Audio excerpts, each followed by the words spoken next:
mí, vienen a oírte a ti. Te pido que sea yo solamente un instrumento en tus manos y que puedas decir aquello que ellos necesitan para construir correctamente sus familias. Que también sirva para mí lo que voy a decir y para los docentes aquí presentes. Todo esto lo rogamos y agradecemos en el nombre de Jesús. Amén. Amén.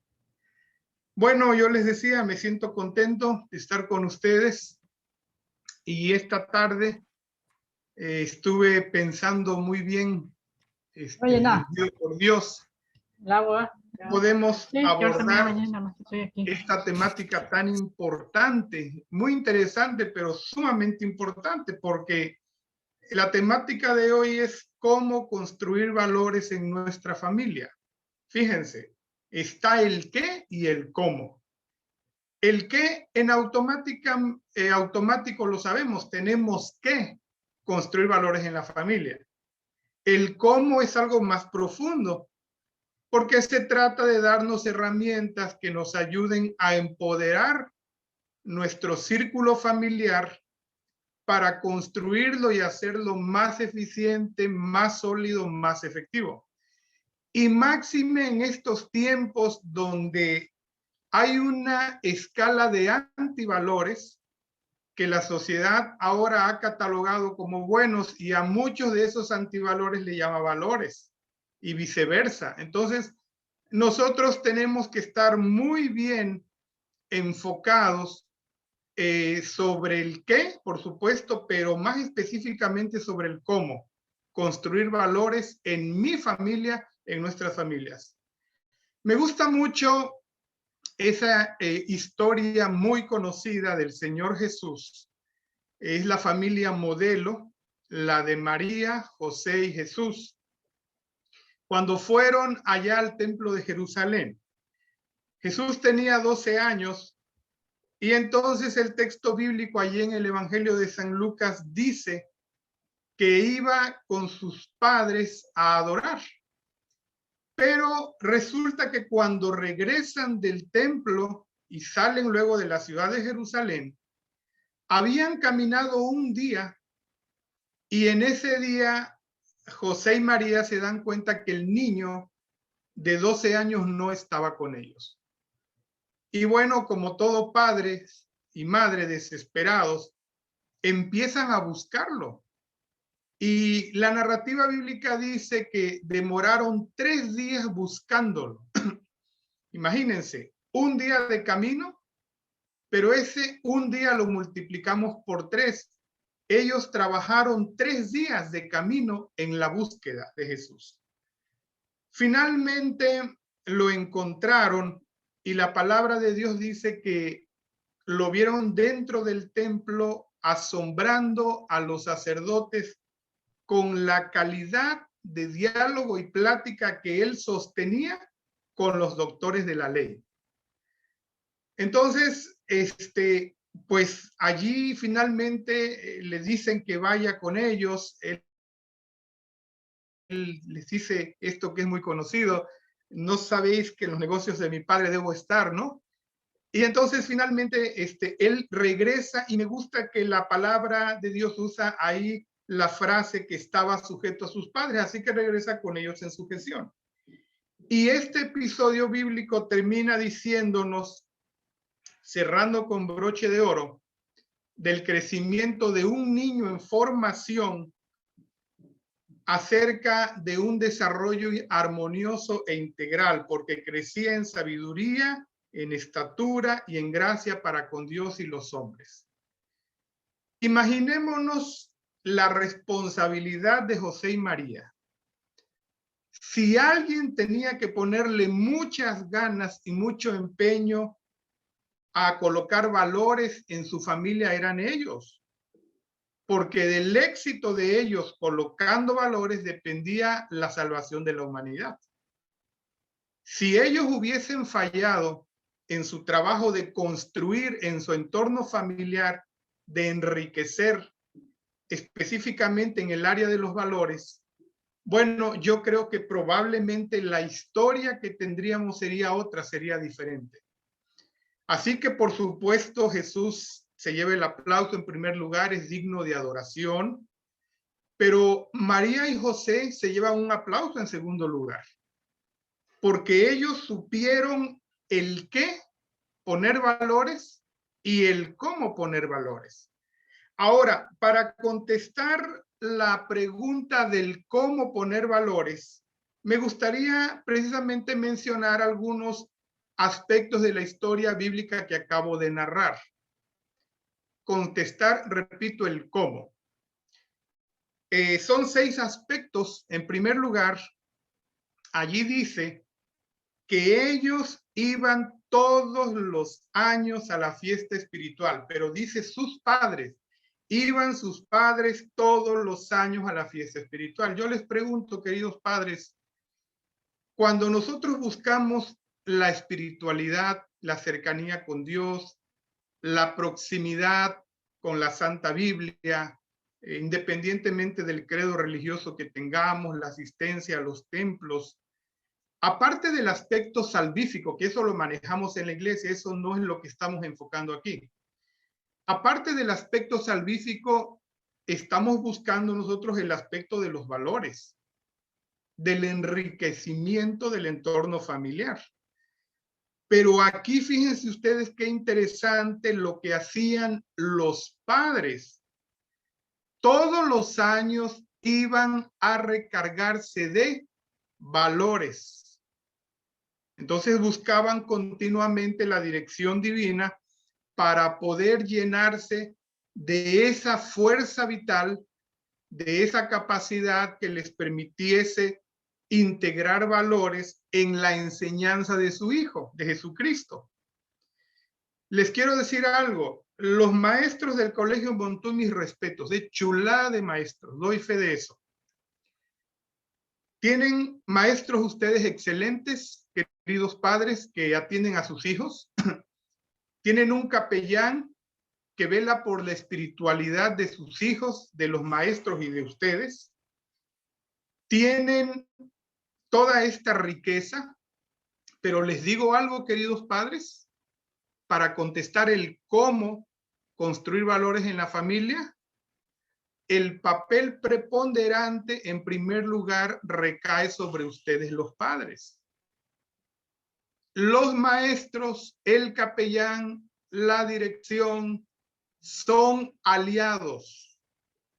Y déjenme integrarme, yo como pastor de una iglesia, mis otros compañeros pastores de las iglesias en Huimanguillo, somos aliados en el proceso de formar valores en nuestras diferentes familias, específicamente en las de ustedes. Nunca los maestros los deben desplazar ustedes, de hecho ellos no lo hacen. No toman el lugar que les corresponde a ustedes como padres para educar a sus hijos. Ahora, esto que estoy diciendo tiene base bíblica porque lo estoy sacando de allí de Lucas capítulo 2, versículos 41 al 52. Lo voy a repetir, es el primer punto del cómo. Iban sus padres, José y María, todos los años a la fiesta espiritual en Jerusalén de la Pascua, y yo lo voy ahora a parafrasear para recargarse de valores. Entonces, ustedes como padres y madres tienen el privilegio de poder fomentar la espiritualidad en su hogar, en la que sea tu religión, el que sea tu conocimiento de Dios. Si tú tienes una Biblia, felicidades. Si no tienes, querido padre, querida madre, adquiere una Biblia. Eso es básico que esté en tu hogar. Es una herramienta de cómo podrás incrementar en tu familia este crecimiento precioso, cómo poder lograr que haya valores en la educación y el desarrollo de tus hijos. Entonces, noten, el primer punto aquí recae sobre ustedes. Y repito, los maestros que atienden a sus hijos, la administración, el pastor del colegio son los aliados. Y quiero decirles que son los aliados número 1. Después de ustedes, ellos. Pero antes de ustedes, nadie, excepto Dios. Bueno, ese es el primer punto, ¿no? Y lo estoy sacando precisamente de la familia modelo, la familia nuclear, que es la familia modelo de nuestro Señor Jesús en la tierra. El segundo aspecto bien interesante es la frase de que Jesús estaba sujeto a sus padres. Miren, en este momento la sociedad actual es 100% permisiva, en la mayoría. Se le permite al niño hacer todo y hay un razonamiento que yo lo he escuchado, yo también fui maestro antes de ser pastor, di clases frente a grupos, tengo la licenciatura en Ciencias de la Educación en el área de sociales y me tocó también escuchar por allí algunos comentarios o frases que decían, no, pues yo a mi hijo lo dejo que crezca y cuando él crezca y entienda que él decida. Bueno, desde el punto de vista bíblico, ese razonamiento no es correcto. Eso no te va a permitir colocar valores en la familia. ¿Por qué? Porque el niño, antes de razonar, primero debe aprender a obedecer. Cuando se le colocan los valores, cuando el niño está aprendiendo a obedecer. Si nosotros queremos colocar valores cuando ya el niño está en capacidad de razonamiento, que les gusta, 9, 8, 10 años, la edad de razonamiento, la edad mental varía de un niño a otro, pero más o menos oscila alrededor de esas edades, de ahí para adelante. Entonces, resulta que ya los niños razonan, pero como no aprendieron a obedecer, entonces no aprendieron a adquirir hábitos, ¿verdad? Que tengan que ver con la adquisición de valores para su vida. Entonces, ¿qué hay que hacer? Lo que hizo María y José con Jesús. Y lo dice ahí la Biblia. Hicieron que Jesús estuviera sujeto a ellos. ¿Saben algo? La palabra sujeción tiende a entenderse mal, porque muchas veces oímos sujeción y pensamos en atropello, pensamos en exceso de autoridad, en una disciplina mal direccionada, pero no es así ni tiene que ser así. La perspectiva bíblica maneja el concepto de sujeción y lo define en el entorno correcto en la enseñanza que María y José le dieron a el niño Jesús. Le enseñaron a estar sujetos. Ahora, hagan de cuenta que la sujeción es como una especie de, a ver, ¿qué podemos decir para ilustrar? Como las vías del tren. Sobre la sujeción, la sujeción son las vías, ¿verdad? Y sobre esas vías se van a ir enseñando, construyendo todo lo que nosotros queremos poner en nuestra familia. Si somos permisivos y permitimos todo y el niño manda y el niño grita y el niño decide y el niño finalmente se hace lo que él dice y no les enseñamos a ser sujetos a nosotros como padres, entonces difícilmente ese niño va a poder adquirir valores. O si lo hace, le va a costar mucho trabajo, va a ser un trabajo más difícil para ustedes como padres y para los maestros en el aula de clases. Entonces, la palabra sujeción es una palabra hermosa, es una palabra pedagógica, es una palabra empoderada, es una palabra buena en el correcto contexto. Y quiere decir entonces que tenemos que aprender a no ser permisivos. Por supuesto, el Espíritu Santo, todos los que buscamos a Dios, ustedes en su credo religioso, nosotros en el nuestro, etcétera, pues el Espíritu Santo nos dará el sentido común para lograr el equilibrio adecuado, ¿verdad? El equilibrio correcto. El tercer aspecto es el crecimiento integral. Allí el texto bíblico dice que crecía Jesucristo en sabiduría, en estatura y en gracia. Ahora, les pregunto algo. ¿Ese crecimiento fue automático? ¿O ese crecimiento lo tuvo que haber proporcionado María como madre y José como padre. Es la segunda respuesta. María tuvo que echarle ganas viendo que Jesucristo creciese en sabiduría, en estatura y en gracia. Y José, el papá, lo mismo. ¿Cómo habrán ellos hecho que Jesús creciera en estatura? Es decir, en el aspecto fisiológico, en el aspecto psicomotriz. Bueno, pues José tuvo que haberle enseñado, era carpintero, a agarrar el martillo, ¿verdad? Cómo se pone el clavo, darle una explicación de cómo se clava, enseñarle cómo se tomaban las medidas, cómo se tendía la madera, cómo se trabajaba en el taller. Es el trabajo manual. María también tuvo que ponerle deberes a Jesús en la casa, es el trabajo doméstico. Cuando dice allí que Jesucristo crecía integral y habla del aspecto de la estatura, está hablando del aspecto físico, de su psicomotricidad, de su desarrollo fisiológico. Entonces, ellos le pusieron esas bases. Ahora, nosotros como padres tenemos el privilegio también de ponerle a nuestros hijos en casa deberes domésticos, deberes laborales, acordes a su edad. Queremos valores.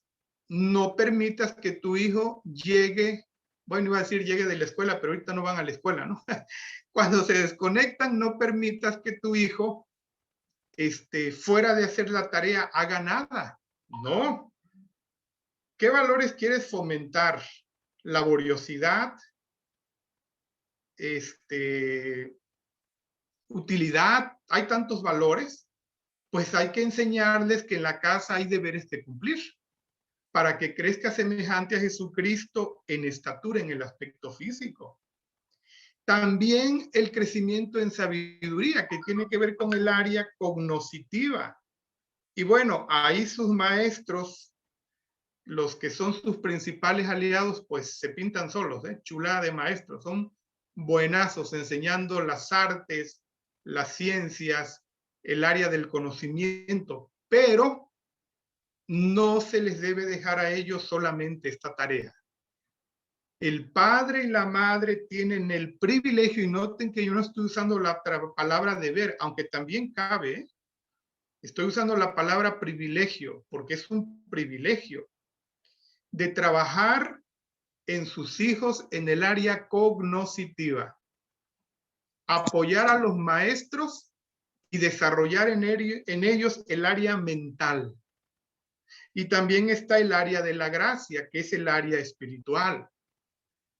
Se tienen que dedicar momentos y tiempos en cada hogar a hablar de Dios, dedicar a pedir la dirección divina, etcétera, etcétera, etcétera. Desde el momento que ustedes ponen lo más bello que tienen, sus hijos, en nuestras manos como institución, ustedes ya están diciéndonos algo de entrada, que ustedes quieren hijos que aprendan el temor a Dios, porque saben que ahí están los valores y porque saben que un niño con valores, cuando crezca, será un adulto con valores y será una persona exitosa en esta vida.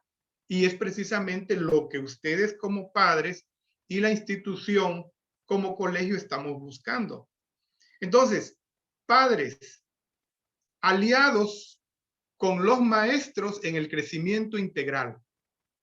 En el aula hay que vigilar, pero en el hogar también, el desarrollo del área mental, física y espiritual, o como diría la Biblia, la sabiduría, la estatura y la gracia.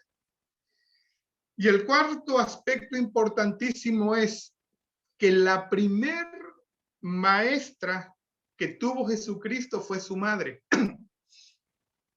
María. Los estudios modernos ahora de psicopedagogía nos dicen que alrededor de los 4 primeros años de la edad de cada niño son los años base para construir toda la personalidad en lo futuro. Así que En esos 4 primeros años, el niño no está en el aula de clases o conectado virtualmente todavía. El niño está con mamá y papá, específicamente con mamá más que con papá. Entonces ahí María nos está dando un grito, ¿no? Y nos está dando un tip y le dice a las distinguidas madres que son ustedes, hey, háganle como yo. Tu niño va a ir allá a la escuela y va a tener maestros y va a tener reglamentos y va a tener tareas y va a aprender ciencias y arte y cultura y demás, pero tú eres la primer maestra. O sea que la primer base entonces es en el hogar. Y de esa manera será más fácil poder colocar, o cómo, que es lo que estamos respondiendo, cómo colocar los valores en la familia. En quinto lugar, miren, algo que estuve investigando para ese tema y algo que me llamó mucho la atención, es que los niños hebreos recibían una educación tripartita. Es decir, eran educados oralmente, en la escritura y a través de la música. Tanto es así que en la Santa Biblia tenemos el libro musical que utilizaban para la educación de los niños, es el libro de Salmos. Y es el libro más completo, más grande de toda la Santa Biblia, 150 canciones o melodías llamadas salmos que tenían que ver con la adquisición de valores, el empoderamiento y el desarrollo en el área cognitiva, volitiva, la mente, las emociones y todas las demás áreas de la personalidad, y por supuesto redundaban en el área espiritual, adquisición de valores. Entonces, ahora tenemos ese privilegio. En el Colegio Montuy a sus niños se les educa para el conocimiento y para que adquieran valores de manera oral, también de manera escrita, y también se les inculca la buena música. Yo creo que sus niños les han de contar que cantan coritos antes de cada clase, ¿verdad? Pero yo quiero invitarles como padres que ustedes, que son nuestros aliados número 1, nos ayuden. Y ahora pues quiero aterrizar esto así más personal, no a ninguna persona, sino a géneros musicales. No es un seminario de música, así que no me voy a poner a decir artistas, ni nombres de melodías, ni nada, pero así de pasadita mencionar algunos géneros, por ejemplo, reggaetón. ¿Qué clase de valores puede ponerle eso a nuestros hijos? Ojo, ahí se los dejo. El reggaetón es la música que dice que la mujer es un objeto sexual. Punto, ¿eh? Así de crudo como lo dije es. ¿Cómo le podríamos pedir a un niño cuando crezca que sea capaz de respetar a una mujer y darle el valor de una dama, ¿verdad? Cuando él aprendió musicalmente que no es eso y que es un objeto solamente sexual. Y ahí ya no voy a mencionar más, pero yo mencioné solo uno.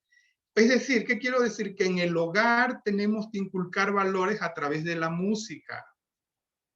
Y miren, va a ser difícil, por supuesto, tener el control al 100%, porque hay una educación informal donde los niños se nos salen, ¿verdad? Y también son educados por los amigos, por los parientes, por los conocidos, ahora por los medios electrónicos.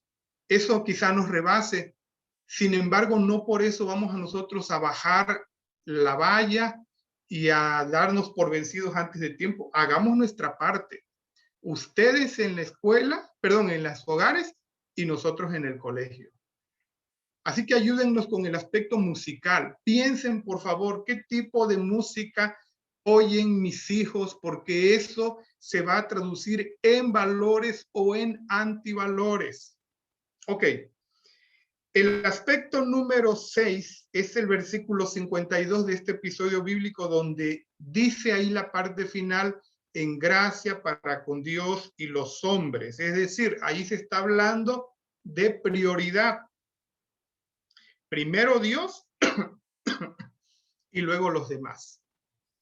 Cuando nosotros le enseñamos eso a nuestros hijos, entonces les estamos poniendo una base sólida para que sean capaces de tener una vida productiva, una vida de servicio a favor de los demás y que puedan enriquecer nuestra sociedad y puedan ellos también, por supuesto, tener herramientas para poder hacerla en esta vida.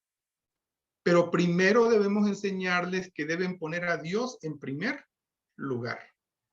Así que estamos tomando el hogar modelo de Jesucristo y ahí están 6 tips de este hogar que nos responden el cómo podemos nosotros poner o colocar valores en nuestra familia. Los voy a repetir muy rapidito porque yo quisiera que esto quede muy marcado, recalcarlo. Número 1, padres que busquen lo espiritual. Y ahí entran los valores. Número 2, enseñarles a nuestros hijos a estar sujetos a nosotros, no ser permisivos. Número 3, vigilarlos y cooperar con la institución, el colegio y también la iglesia para que su desarrollo sea integral en las áreas de la sabiduría, estatura y la gracia, lo físico, mental y lo espiritual. Número 4, la madre es la primer maestra y podría decir que el padre es el segundo maestro y luego vienen los aliados que ya mencionamos. Número 5, la educación oral y la educación escrita hay que reforzarla con educación musical. Y número 6, Dios en primer lugar.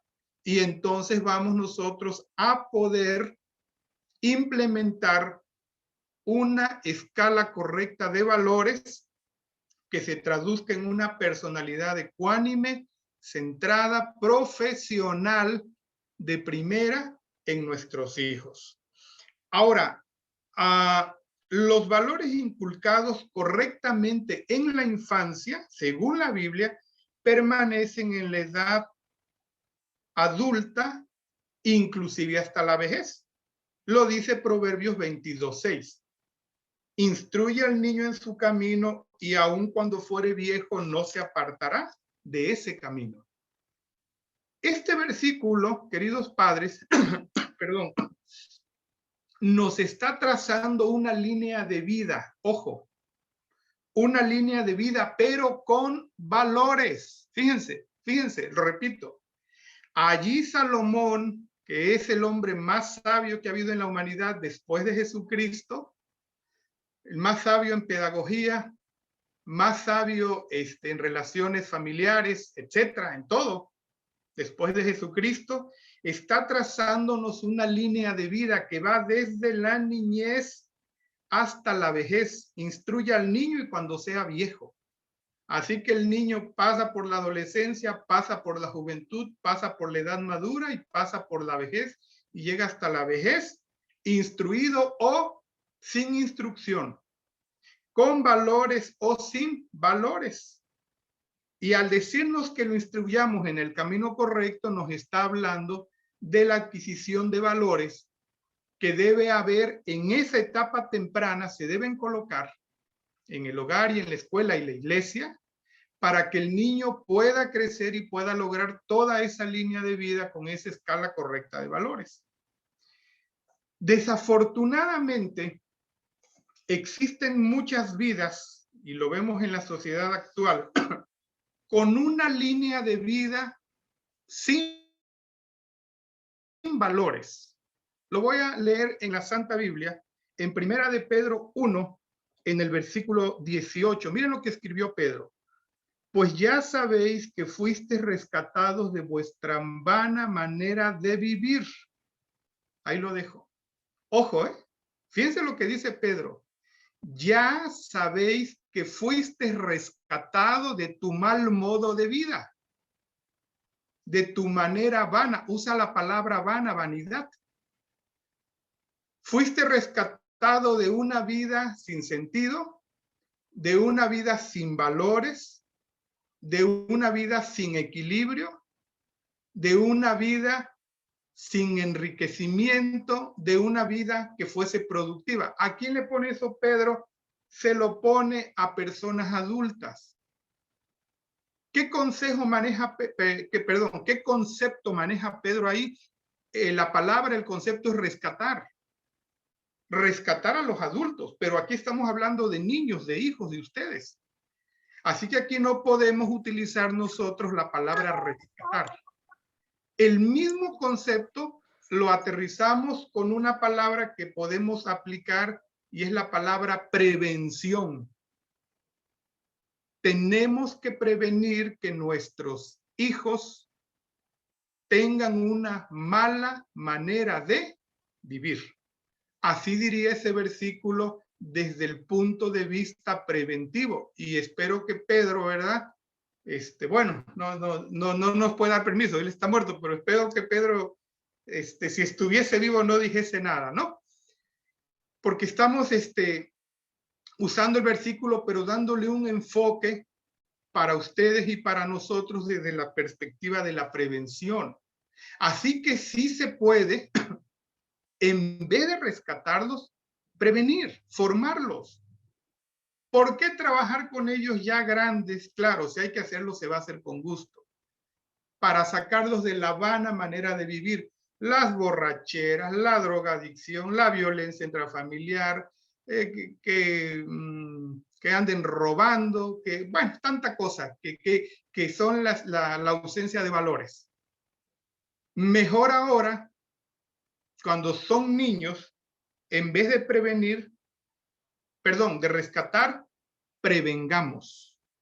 Ahora, me gustaría retomar allí lo que leí en Primera de Pedro, la palabra vanidad. Y si me permiten, quisiera yo reforzarlo con lo que dice la Santa Biblia en Eclesiastés 1, 2 y 3. Escuchen, por favor. Vanidad de vanidades, dijo el predicador, vanidad de vanidades, todo es vanidad. ¿Qué provecho obtiene el hombre de todo el trabajo con que se afana debajo del sol? Un entendimiento superficial de ese versículo, cuando oímos la palabra vanidad, superficialmente pensaríamos en ropa, ¿no? Vanidad. Verse bien, zapatos, no sé, vanidoso. Pero realmente lo que el sabio Salomón está diciendo allí no se refiere a ese tipo de vanidad. Él está usando un lenguaje poético para describir una vida sin sentido. Ojo, padres, una vida absurda, una vida falsa, una vida carente de valores, una vida donde la persona se está autodestruyendo y está destruyendo a otros. Una vida vana. Ese es el sentido real con el que Salomón está hablando allí. Yo les decía, según Pedro y ahora a la luz de Eclesiastés, hay una gran cantidad de personas en este momento, en nuestra sociedad, en este planeta, en todos los países, que su línea de vida carece de valores. No tuvieron esos valores en la niñez y muchos en la edad adulta y en la vejez están haciendo improperios bárbaros. Y ahí tenemos secuestros, robos, el que le pega a la esposa que le pega al esposo, la violencia intrafamiliar y bueno, tanta cosa que estamos viendo. La sociedad grita valores, valores, valores, valores, valores. Pues nosotros, los padres, y yo los mencioné ahorita a ustedes en primer lugar, y luego los docentes, con el capellán, el pastor, con la administración del colegio y con el apoyo de la iglesia, porque estamos para servirles, gritamos y decimos, aquí hay valores, aquí hay valores, aquí hay valores y aquí hay valores. ¿Cómo? Es la respuesta de ahora. ¿Cómo hacer que nuestras familias tengan valores? Ya dijimos los 6 puntos que sacamos del hogar modelo. Pero estamos diciendo también que hay toda una línea de vida, según Proverbios, que se debe vivir llena de valores. Y quiera Dios que nuestros hijos, si le echamos ganas, no sean parte de ese grupo que dice Pedro que tendrán que ser rescatados de su vana manera de vivir. Personas que tendrán que ser en su edad adulta o vejez o en la juventud, rescatados porque no tienen valores y andan haciendo cosas tremendas por todos lados. Finalmente quisiera terminar a manera de conclusión con Filipenses 4:8. Miren, yo le puse así, a ver si están de acuerdo conmigo. Si no estuviesen de acuerdo, se vale, no hay problema, pero yo creo que van a estar de acuerdo conmigo. Filipenses 4:8 le puse el parámetro selectivo de cómo inculcar valores a nuestros hijos. Y volví a meter la palabra cómo. Lo repito. El parámetro selectivo de cómo inculcar valores a nuestros hijos. Ahora lo voy a personalizar a los docentes. El parámetro selectivo de cómo inculcar valores a nuestros alumnos. Y ahora lo voy a personalizar para el pastor Robles y para mí, que somos pastores. El parámetro selectivo de cómo inculcar valores a nuestras ovejitas. Filipenses 4:8 dice, wow, chulada de versículo, ¿eh? Por lo demás, fíjense, perdón, todo lo que es verdadero, todo lo honesto, todo lo justo, todo lo puro, todo lo amable, todo lo que es de buen nombre. Por si algo se le escapó al escritor bíblico de lo que iba él mencionando en específico, habla de manera general como un paraguas y dice todo lo que es de buen nombre. Pero ese paraguas lo abre más y dice si hay virtud alguna, si algo digno de alabanza, en esto pensad. ¿Cuál es el parámetro para escoger valores para tus hijos?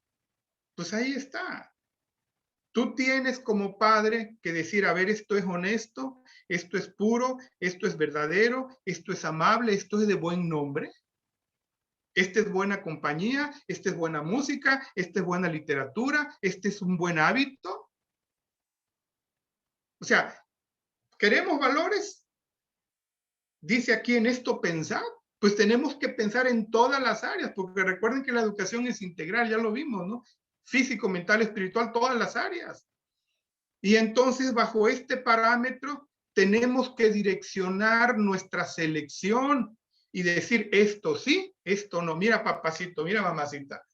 Y hablar con ellos y decirle, esta amistad no, mi reina. Perdóname, pero no te conviene. Una vez, ya me estoy picando, pero ya lo voy a parar.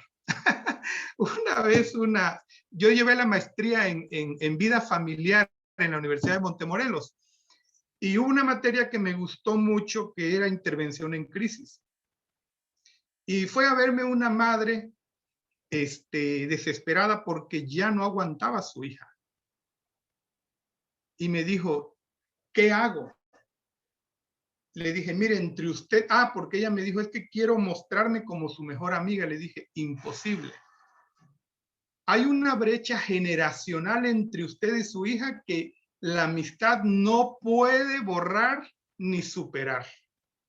Su amiga, sí. Su mejor amiga jamás lo va a lograr. Hágase su amiga en el nombre de Dios. Y me dijo, ¿y qué más, pastor? Le dije, bueno, la llevé aquí a Filipenses 4:8. Busque usted todo lo verdadero, todo lo honesto, todo lo puro. Ofrézcale a su hijo un menú de actividades, un menú de sueños, un menú de pláticas, un menú de proyectos. Hija, vamos a pensar en esto. ¿Qué te parece, mamacita? Mira, ¿cómo ves? Redecoramos tu departamento, tu cuarto. Oigan, una niña en la adolescencia, ¿qué le da de las ilusiones? Dile que redecora su cuarto y que tú la vas a apoyar como ella quiera y te va a decir que sí. Y ahí te enganchas, vas a ser su amiga, no la mejor, pero sí su amiga, y va a haber una cercanía porque está la brecha generacional. Entonces, para inculcar valores tenemos que acercarnos, pero tenemos que seleccionar. Y aquí los habilidosos, los astutos, los inteligentes, los prudentes, los sabios, los que le echan ganas, los racionales, somos los padres Y los maestros, déjenme echarme una dominguera sin que se ofendan, porque no lo voy a decir en el sentido de ofensa, ¿me permiten? Somos nosotros por viejos, porque somos los que tenemos la experiencia, porque somos los que tenemos el dinero, porque somos los que tenemos el conocimiento, porque somos los que tenemos el poder. En el hogar mandamos nosotros, y si no mandamos cuidado, ya eso ya hablamos al principio, de la sujeción. Entonces, tenemos que ser selectivos, y todas las cosas buenas, todas las cosas puras, virtuosas, que son de buen nombre, tenemos que hacerlas parte de el entorno de nuestros hijos, ofrecérselas como un menú de opciones y que ellos escojan. Redecorar su cuarto, por ejemplo. Oye, ¿te gustaría que lleváramos esto? En la maestría lo vimos, que lleváramos un diario juntos. Ellos tienen muchos, no todos, especialmente las niñas tienen su diario personal, pero cuando se le ofrece, especialmente la mamá, hija, ¿te gustaría, sin tocar yo tu diario personal, nunca te lo voy a tocar? Me gustaría llevar un diario contigo, ¿te gustaría? Sí, mamá. Ok, un diario juntas. Ahí se crea un vínculo de proximidad, de cercanía, y es más fácil empatizar, poder ganarlos, cerrar la brecha generacional e irles metiendo lo honesto, lo puro, lo bueno, lo virtuoso, lo verdadero. Es lo último que yo quería decir y solamente agrego esto. Pastor, ¿cómo se va a lograr esto? Ya dijimos el cómo. La Biblia dice, Filipenses 4:13, todo lo puedo en Cristo que me fortalece. Si como padres nos cansamos, como maestros también, como pastores también, hay veces andamos los pastores con la capa caída en el sentido del cansancio y del agotamiento. Los maestros, ustedes los ven chulada porque ahí están al frente del grupo y no se rajan. Pero muchas veces ellos saben que no durmieron, que están desvelados, que tienen carencias, que hay situaciones, que hay problemas. Pero la promesa es que nos fortalece. Tenemos que ir a Cristo para que nos fortalezca. Y tenemos que ir al Espíritu Santo para que nos empodere. Esa palabra es preciosa, empoderamiento es dar poder.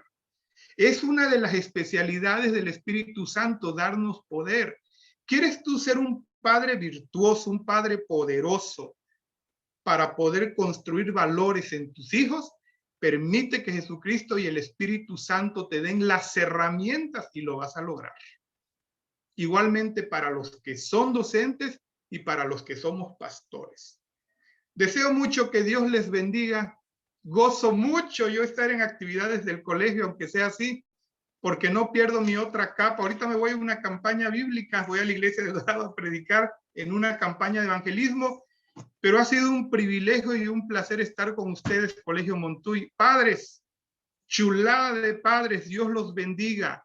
El hecho de que se hayan conectado y participen de esta importante jornada de seminarios está gritando y diciendo que ustedes quieren enriquecerse y quieren poner bases sólidas en sus hijos. Les vamos a ayudar, se los prometemos. Y Dios tiene empeñada su palabra en hacer eso con ustedes como padres, desde luego si ustedes se lo piden. Dios les bendiga, padres. Dios les bendiga, maestros. Gracias, Pastor Robles, por la invitación. Yo he gozado mucho estar con ustedes. Profe Chacón, maestra Narelli, administración, mil gracias. Que Dios les bendiga. Buena tarde. Hasta luego.